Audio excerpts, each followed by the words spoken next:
agradecemos mucho la posibilidad de compartir unos minutitos. Doctora Lorena Segovia, gracias por atendernos nuevamente.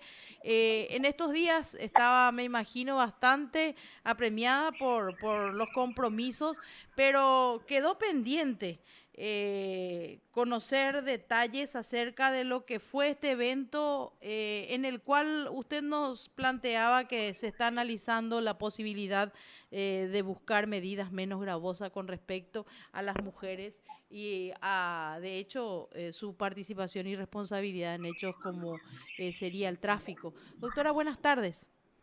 Sí, buenas tardes, Marta, buenas tardes a la audiencia. Sí, el miércoles concluyó el taller que organizamos dentro del programa COPOLAT, que es el programa de drogas de la Unión Europea. Y además de las experiencias que compartieron representantes de las distintas defensorías y expertos internacionales, se realizó una visita al Buen Pastor donde se pudo conversar con las mujeres y cada una de ellas contar sus historias que muy poco difieren de lo que realmente se está viviendo a nivel de Latinoamérica. Respecto al uso abusivo de la prisión preventiva, mujeres que cometen delitos menores, el narcomenudeo, y que finalmente pasan en prisión, toda la etapa de la prisión preventiva siempre sin ningún tipo de excusas o razones, y posteriormente son condenadas con altas penas atendiendo al marco legal. Lo que avanzamos es, en primer lugar, poner el tema en todo su contexto, escuchando la experiencia y también la información académica que existe al respecto. Y así pasar a la segunda etapa de nuestro proyecto, donde se va a presentar un diagnóstico de la situación en Paraguay, lo que va a ser realmente bastante importante porque existe poco material al respecto, y a partir de allí elaborar un protocolo de defensa estratégica para casos de mujeres que están procesadas por violaciones menores a la ley de drogas, al narcomenudeo más bien, ¿verdad? Sí, Y doctora. finalmente una modificación de ley si eso se diera. Ahí está. A eso quería yo incluso probablemente más impaciente llegar, porque claramente en estas condiciones también podemos pensar en la necesidad de una modificación de la norma, ¿verdad? Sí, en este momento se están estudiando modificaciones a la ley 1340. En el evento de apertura estuvo el senador Sergio Rojas, que es el presidente de la Comisión de Lucha contra el Narcotráfico de la Cámara de Senadores. Ajá. Y él socializó también esa situación y de hecho la Defensa Pública ya participó en varias reuniones. Creo que lo que hicimos nutre de conocimientos y de datos que pueden ser procesadas en informaciones sobre este tema. Doctora, usted nos plantea también una situación bastante práctica, por lo menos, a la espera de todas estas situaciones que probablemente demanden de más tiempo, ¿verdad? Obviamente usted habla de que se pudo visibilizar y hacer casi un diagnóstico de cuál es la realidad en ese sentido en Paraguay, pero decía elaborar un protocolo. Esto sería más bien desde el desempeño de la defensa pública en líneas generales. Sí, todavía no tenemos el diagnóstico. Este Claro. fue un taller de concienciación y de adquisición de conocimiento. Entiendo. El diagnóstico se está realizando paralelamente y debe concluirse para pasar a la otra etapa, que es justamente la elaboración de un protocolo que va a establecer directrices generales. Ajá. No podemos nosotros influir sobre el criterio que tenga el defensor sobre cada caso concreto, sobre su estrategia de defensa, pero sí determinar cuáles son los lineamientos generales para el momento de que plantee su defensa, que no Claro. se deje de ver el contexto en el cual vive la mujer que está siendo procesada. Ujú. Entonces, adquirir ese convencimiento de que debe considerarse al momento de dictar resolución es lo que estamos haciendo con la elaboración de estas directrices generales. Claro, hoy por hoy básicamente se descarta la posibilidad de medidas preventivas y situaciones que en realidad, como decía usted, se aplican en torno a lo que dispone la norma. Pero bueno, en esa visita, ¿qué es lo más resaltante que usted pudo apreciar, doctora? Y la situación en la cual viven las mujeres. Ujú. Para ello te voy a contar un solo caso que es bastante ilustrativo. Sí.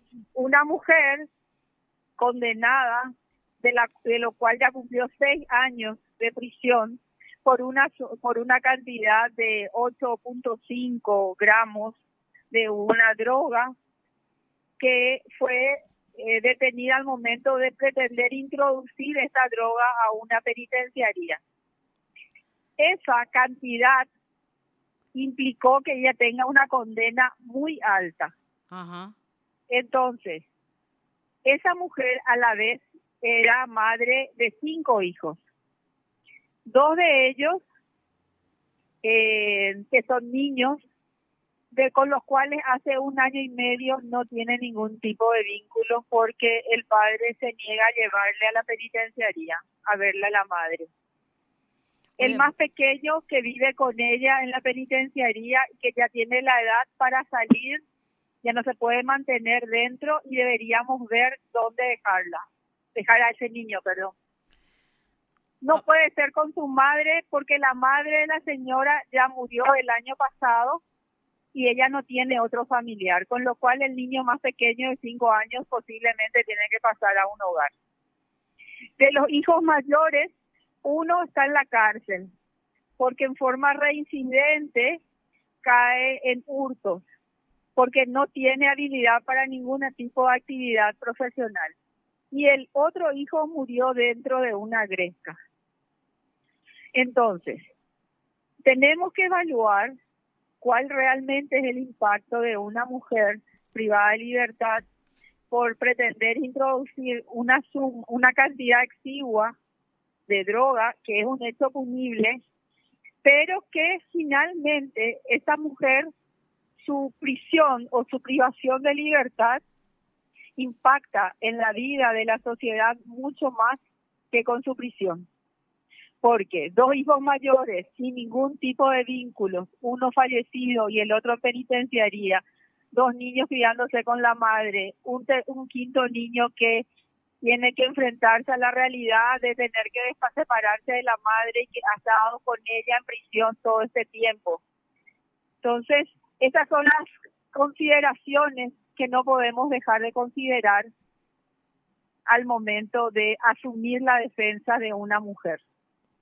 realmente es desgarrador, doctora, lo que nos relata y bueno, eso como dijo usted, aunque es muy ilustrativo, es apenas una muestra de eso. Me imagino hay varios casos ya dentro de la cárcel del Buen Pastor. Así es.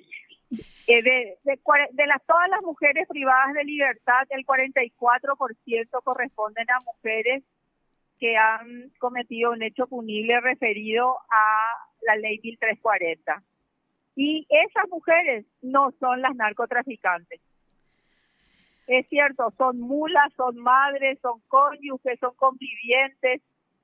La violencia contra la mujer es transversal a sus relaciones con parejas o exparejas.